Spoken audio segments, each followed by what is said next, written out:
सर्वांना नमस्कार. दुल्हन एक रात की रिवेंज या कथेचे 20 एपिसोड आपण आधीच आपल्या यूट्यूब चॅनलवर अपलोड केलेले आहेत, तर कृपया ते सर्वांनी आधी पाहावे. आणि अशाच हिंदी आणि मराठी दोन्ही सिरीज बघण्यासाठी आपल्या यूट्यूब चॅनलला भेट द्या. मागील भागात सम्राट रेडी होऊन ऑफिसला जायला त्याच्या रूममधून बाहेर आला. तो जिन्याच्या पायऱ्या उतरत होता. त्याचे मॉम डॅड हॉलमध्ये सोफ्यावर बसले होते की तेवढ्यात दक्ष दरवाजातून आत येताना त्याला दिसला. तू इथे? तू माझ्या घरी का आलास? सम्राट पायऱ्या उतरता उतरता त्याला म्हणाला. मी देविकाला घेऊन जाण्यासाठी आलोय, दक्ष त्याच्या करारी आवाजात म्हणाला.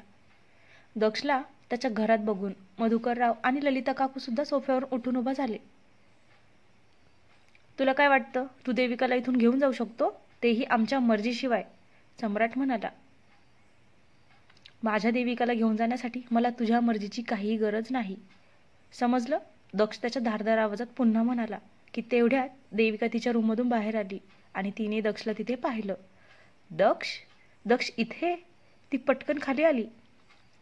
देविका, माझ्यासोबत चल, दक्ष पुढे होऊन तिचा हात पकडत म्हणाला. तसा सम्राट त्याला आडवा झाला. देविका इथून कुठेही जाणार नाही, सम्राट म्हणाला. तुला काय वाटतं, तू मला थांबवू शकशील? दक्ष त्याच्यावर एक रागीट कटाक्ष करत म्हणाला. आता पुढे देविका तिचा हात सोडवत म्हणाली. मला कुठे घेऊन चाललात? सोडा मला, मला नाही यायचं तुमच्यासोबत कुठेही. आणि दक्ष म्हणाला, तुला घरी काहीतरी दाखवायचं आहे, चल पटकन. आणि देविका वैतागून म्हणाली, काय आहे घरी? हो, तू चल तर आधी. तो तिला ओढत न्यायला लागला. तसे मधुकरराव दक्षच्या पुढ्यात येऊन थांबले. मिस्टर देशमुख, आम्हाला माहिती आहे देविका तुमची बायको आहे, पण आम्ही तिला आमच्या मुलीप्रमाणेच इथे ठेवलंय. तुम्ही अशा प्रकारे आमच्या मुलीला तिच्या मनाविरुद्ध नाही नेऊ शकत, मधुकरराव विनंती करत म्हणाले. आता दक्ष त्यांच्या जवळ गेला. मिस्टर धर्माधिकारी, मी तुमचा खूप आभारी आहे. तुम्ही माझ्या देविकाला मुलगी मानून इथे ठेवून घेतलं, तिला सांभाळलं, तिची काळजी घेतली. खूप मोठे उपकार केले तुम्ही माझ्यावर, तिला इथे ठेवून. पण आता मी तिला खूप महत्त्वाच्या कामासाठी घेऊन जातोय. प्लीज मला तिला घेऊन जाऊ द्या. लागलं तर मी स्वतः तिला इथे परत आणून सोडतो. आता त्यानं एक नजर देविकावर केली आणि पुढे म्हणाला, पण ज्या दिवशी मी तिला कायमचं घेऊन जाण्यासाठी येईल तेव्हा तुम्ही स्वतः तिचा हात माझ्या हातात देतात, बघाच. तसे मधुकरराव आणि ललिता काकू एकमेकांच्या चेहऱ्याकडे बघायला लागले. आता सम्राट दक्ष जवळ आला. तुझी कोणतीच चालाकी आमच्यासमोर चालणार नाही. तू तर तिला तेव्हा परत आणून सोडशील ना, जेव्हा घेऊन जाशील. की अचानक मधुकररावांचा धारदार आवाज सगळ्यांच्या कानी पडला. सम्राट, जाऊ दे त्यांना. पण डॅड? सम्राट, मी म्हणालो ना मिस्टर देशमुख आणि देविकाला जाऊ दे. सम्राटच्या मनात नसतानाही त्याला दक्षच्या समोरून बाजूला व्हावं लागलं. दक्षने देविकाचा हात घट्ट पकडला आणि तिला ओढत ओढत तिथून बाहेर घेऊन आला. दक्ष, खरं खरं सांगा, कुठे घेऊन निघालात मला? देविकाने विचारलं. तुला सांगितलं ना काहीतरी दाखवायचं आहे, त्यासाठीच घेऊन जातोय. त्यानं कारचं दार पटकन उघडून तिला आत बसवलं आणि तोही ड्रायव्हिंग सीटवर येऊन बसला. आणि देविका वैतागून म्हणाली, आता सांगताल का काय दाखवायचंय नेमकी? आणि दक्ष म्हणाला, तुला सरप्राईज द्यायचंय. दक्ष तिला डोळा मारत म्हणाला, अजून किती सरप्राईज देणार आहात दक्ष तुम्ही? कालच तर एवढं मोठं सरप्राईज दिलं. तुमच्यासारखा खोटारडा माणूस माझ्या पूर्ण आयुष्यात मी बघितला नाही, देविका चिडून म्हणाली. तसं दक्षने तिच्यावर एक रागीत कटाक्ष केला. जोपर्यंत आपण देशमुख मेन्शनला पोहोचत नाही तोपर्यंत तुझ्या तोंडातून एक शब्दही मला नकोय. तोंड बंद करून शांत बसायचं, कळलं? दक्ष म्हणाला. तशी देविका त्याच्याकडे डोळे वटारून रागात बघायला लागली. आता त्यांची गाडी फार वेगात रस्त्यावरून देशमुख विल्याच्या दिशेने भरधाव वेगात धावायला लागली. आता काही वेळ देविका शांत बसली आणि परत न राहून म्हणालीच, दक्ष, सरप्राईज काय आहे ते तरी निदान सांगा मला. आता दक्षने पुन्हा रागात तिच्याकडे बघितलं. तसं देविकानं पटकन दोन्ही हातानं तिचं तोंड कव्हर केलं आणि तोंड दुसऱ्या दिशेने करून गप्प बसली. काही वेळात ते देशमुख मेन्शनला पोहोचले. दक्षने तिच्या हाताला पकडून तिला गाडीच्या बाहेर काढलं आणि पुन्हा ओढतच घाईघाईत मेन्शनच्या आत घेऊन निघाला. दक्ष, प्लीज मला सांगा ना काय झालंय ते, देविका घाबरून म्हणाली. तू स्वतः तुझ्या डोळ्यांनीच बघ, आत चल लवकर. दक्ष तिला पिऊच्या रूमच्या दिशेने घेऊन निघाला. आता दोघे पिऊच्या रूममध्ये आले तर समोर पिऊ चक्क बेडवर बसलेली होती. तिच्या बाजूला आजी आणि तिथल्याच एका स्टूलवर आरुष बसलेला होता. तर सीद त्या सगळ्यांजवळ उभा होता. हे सगळं बघून देविकाला तिच्या डोळ्यांवर विश्वास बसेना. तिने दक्षच्या हातातून तिचा हात सोडवला आणि बेडजवळ गेली.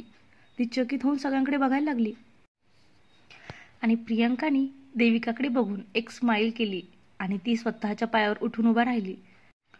तिला असं स्वतःच्या पायावर पुन्हा उभं राहिलेलं पाहून देविकाच्या डोळ्यात आनंदाचे अश्रू जमा झाले. ती पियूजवळ गेली. तिचा चेहरा हातात घेऊन तू तू तिच्या भरलेल्या कंठातून एवढे शब्द बाहेर पडले. प्रियंका. तिच्या डोळ्यातून आनंदाश्रू व्हायला लागले आणि पियू हसत म्हणाली, तुम्ही देविका वहिनी आहात ना? तसं देविकानं रडतच तिला मिठी मारली. सीद, दक्ष एकमेकांकडे बघायला लागले. देविकाने पियूला बाजूला केलं आणि तिच्या डोळ्यातून अजूनही अश्रू वाहतच होते. पियू, तू माझ्यासमोर उभी आहे. तू पूर्णपणे ठीक झालीस. मला माझ्या डोळ्यांवर अजिबात विश्वास बसत नाहीये. आणि तिनं आरुषकडे पाहिलं. आरू, तू कुठे गायब झाला होतास रे? तुला तर पियूसोबत लग्न करायचं होतं ना? मग तिला सोडून तू कुठे गेला होतास? कोणालाही काही न सांगता कुठे निघून गेला होतास आरू? बोल ना. काका काकूंचे रडून रडून खूप बेकार हाल झाले होते. तू कुठे होतास इतके दिवस? देविका त्याच्या गालावर हात ठेवून त्याला प्रश्न करत होती. देविका दी, मी कुठेही गेलो नव्हतो, तर मला नेलं गेलं होतं. मला गोव्यात एका रूममध्ये बांधून ठेवून त्या रूममध्ये डांबून ठेवलं होतं इतके दिवस.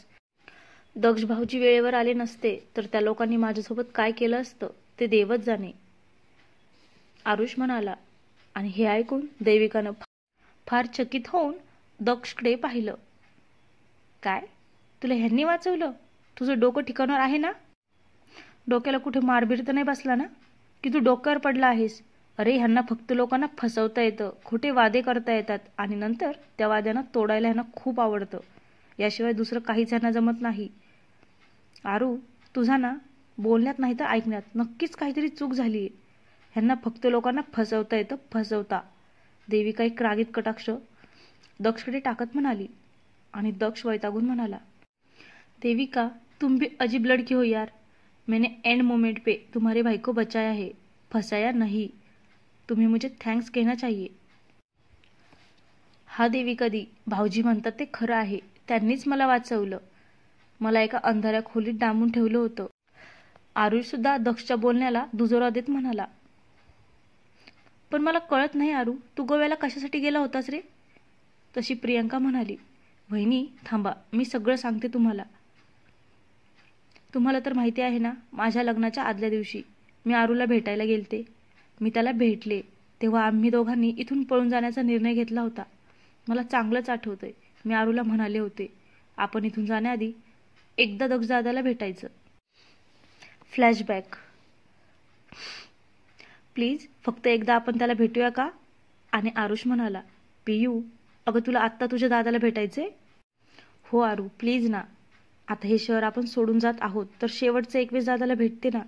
काय माहीत दादाने त्याचा निर्णय बदलला आणि त्याने स्वतःच आपल्या लग्नाला परमिशन दिली तर? प्लीज फक्त एकदा शेवटचं ट्राय करूया ना.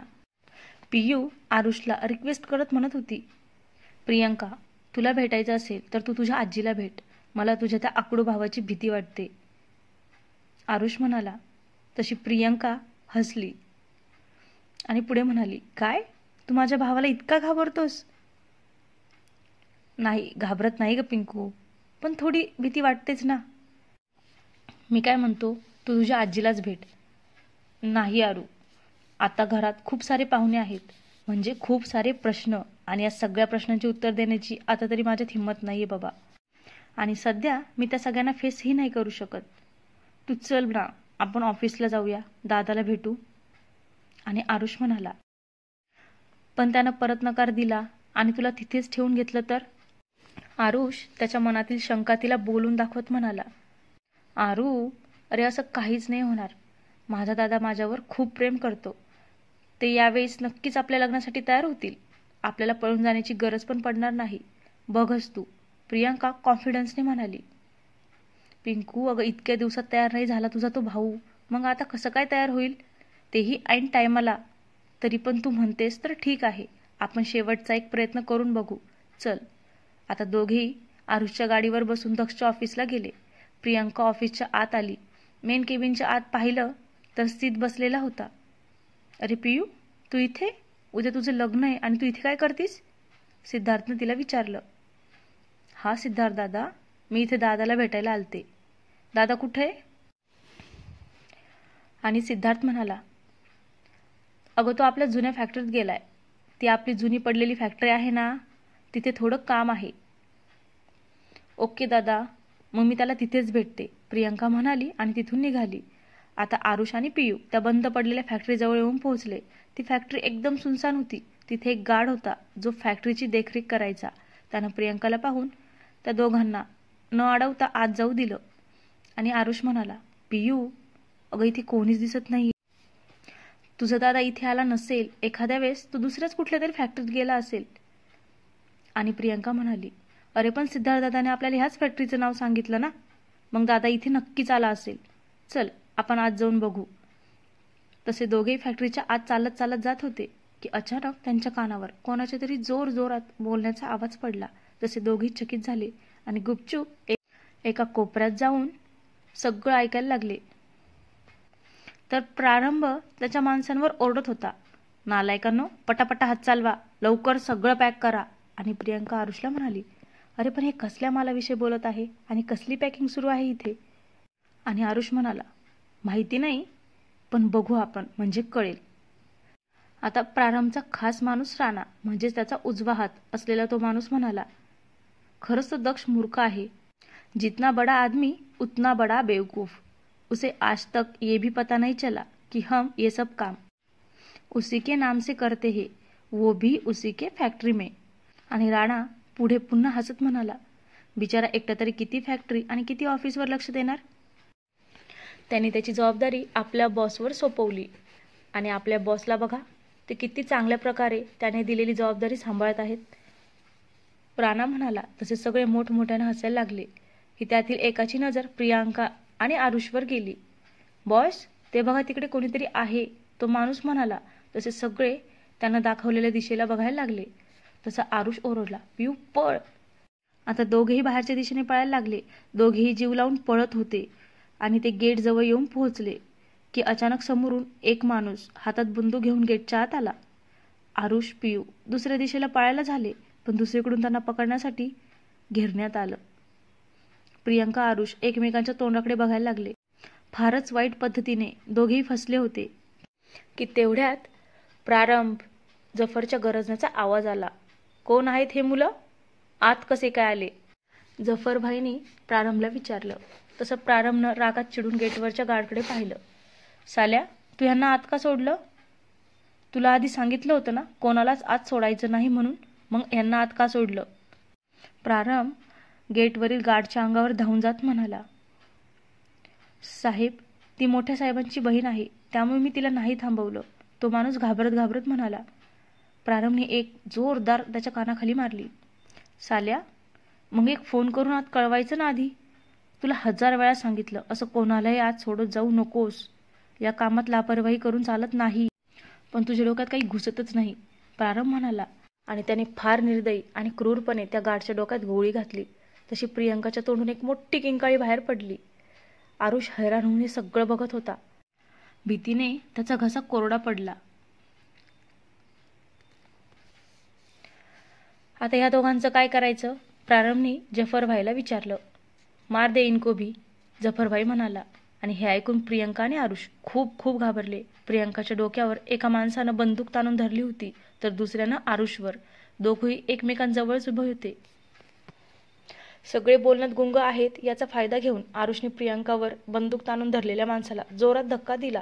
तसा तो माणूस खाली पडला आणि आरुष ओरडून म्हणाला, पियू पळ. तशी प्रियांका दिसेल त्या दिशेने पळायला लागली. तिला कुठलाच रस्ता दिसेना. गेटमधून बाहेर जाणार तर गेटवर जफर उभा होता आणि प्रारंभची माणसं तिच्या मागे लागली होती. प्रियांकाला समोर एक जिना दिसला. ती त्या जिन्याच्या दिशेने पळायला लागली. तिच्या मागे मागे राणा पळत होता. प्रियांका पळत पळत जिन्याजवळ पोहोचली. जिन्याच्या पायऱ्या चढून ती छतावर लपण्यासाठी जागा शोधत होती. तिने पटकन टेरीचं दार लावून घेतलं आणि तिच्या जीन्सच्या खिशातून मोबाईल शोधायला लागली.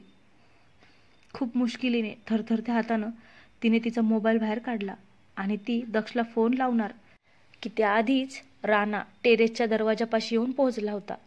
त्यानं पाहिलं तर दार आतून बंद केलेलं होतं. राणा धक्का देऊन ते दार उघडण्याचा प्रयत्न करत होता आणि आत प्रियंकाचे हातपाय भीतीने थरथर कापत होते. तिने पटकन दक्षला कॉल लावला, पण दाराच्या होणाऱ्या आवाजाने भीतीने तिच्या हातून फोन खाली पडला. इकडं दाराची कडी तुटून खाली पडली. त्यासोबत दार उघडून राणा आत आला. हे बघून प्रियंका जोरजोरानं श्वास घ्यायला लागली आणि इकडे तिकडे तिची नजर फिरवायला लागली. हाती काही सापडतं का, ज्याच्या मदतीने ती राणावर हल्ला करू शकेल. इकडं राणा त्याच्या चेहऱ्यावर राक्षसी हास्य घेऊन तिच्याकडे पावलं टाकत टाकत तिच्या दिशेने पुढे जायला लागला. तसं प्रियंका पटकन खाली झुकली. आता ती मोबाईल घेणार की राणाने त्यावर त्याचा पाय ठेवला.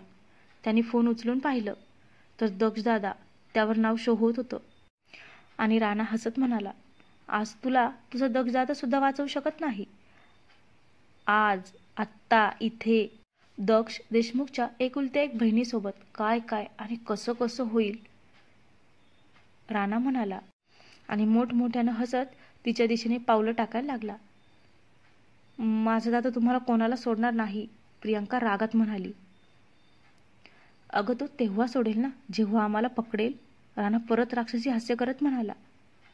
त्याला आपल्या जवळ येताना पाहून प्रियंका तिची पावले मागे घ्यायला लागली. इकडे आरुषच्या डोक्यावर बंदूक ताणून धरलेल्या माणसानं बंदुकीनेच आरुषच्या डोक्यावर वार केला. आता आरुषच्या डोक्यातून तोंडातून रक्त व्हायला लागलं होतं आणि जफर म्हणाला, साले यहाँ तू खुद मरने वाला है और अपनी माशुका की जान बचाने की कोशिश कर रहा है. जफर म्हणाला तसे तिथे असणारे सगळे गुंड आरुषवर हसायला लागले आणि आरुष त्या सगळ्यांना विनंती करत म्हणाला, हे बघा, तिला काही करू नका, लागलं तर मला मारून टाका, पण तिला हात लावू नका. तुम्हाला माहिती आहे ना तिचा भाऊ कसा आहे. तिला काही झालं तर तो तुम्हाला कोणालाच अजिबात सोडणार नाही. आता हे ऐकून प्रारंभ आरुषच्या समोर आला. त्यानं आरुषचा जबडा त्याच्या हातात पकडला. छोड़ेगा तो तब ना जब उसे कुछ पता चलेगा, उसे तुम दोनों की लाश तक नहीं दिखेगी. वैसे हम इस काम में बड़े माहिर हैं. अपने दुश्मनों की सफाया इतने अच्छे से करते हैं कि वो खुद उन्हें भी पता नहीं चलता. प्रारंभ म्हणाला. तसे सगळे पुन्हा आरुषवर हसायला लागले आणि प्रारंभ पुन्हा म्हणाला, तुला आमच्याविषयी सगळं काही कळलंय, पण अफसोस दक्षला सांगायला तू जिवंत नसणार. प्रारंभने आरुषच्या डोक्यावर पुन्हा बंदूक ताणली. इकडं प्रियंका मागे मागे सरकत होती. माझ्याजवळ येऊ नको, माझ्याजवळ येऊ नको सारखी सारखी म्हणत होती. पण राणा चेहऱ्यावर राक्षसी हास्य करत तिच्या दिशेने पावलं टाकत होता. आता प्रियंका छताच्या किनाऱ्याला जाऊन टेकली, पण त्या छताला भिंत नव्हती आणि प्रियंका पुढच्या दिशेने बघत होती. तिने मागे पाहिलंच नाही आणि तिचा पाय सटकला. तसं तिच्या ओरडण्याचा मोठा आवाजासहित ती डायरेक्ट खाली कोसळली. तिच्या ओरडण्याचा आवाज त्या पूर्ण सुनसान जागेत घुमला. तिचा तो वेदनेने भरलेला आवाज ऐकून आरुषला लगेच कळलं की तिच्यासोबत काय झालं. तो धाडकन खाली कोसळला आणि मोठमोठ्यानं रडायला लागला. ले तेरी माशुका तो गई, अब तेरी बारी, जफर भाई ने उस पर रिवॉल्वर ताणते हुए कहा. तो बंदुकीचं ट्रिगर दाबणार की त्याचा फोन वाजला. त्यानं फोन पाहिला आणि उचलला तर बाहेरून एक माणूस घाबरला होता आणि तो घाबरत घाबरत म्हणाला, बॉस बॉस, तो दक्ष देशमुख इथे आलाय. काय? दक्ष इथे आलाय? तो कोणालाही काही न सांगता इथे कसं काय आला? त्याला काहीतरी बहाणा करून बाहेरच थांबून ठेवा, म्हणत त्यानं कॉल कट केला. जफरभाई, तो दक्ष इथे आलाय, आता ह्यांचं काय करायचं? प्रारंभने वैतागून त्याला विचारलं. कसा वाटला आजचा भाग कमेंट करून नक्की सांगा. आणि हो, मी मराठी आणि हिंदी दोन्ही सिरीजवरही काम करते, तर ती जी हिंदी सिरीज आहे ना ती तुमच्यासाठीच मी आणली, तर तीही ऐका. समजलं? धन्यवाद.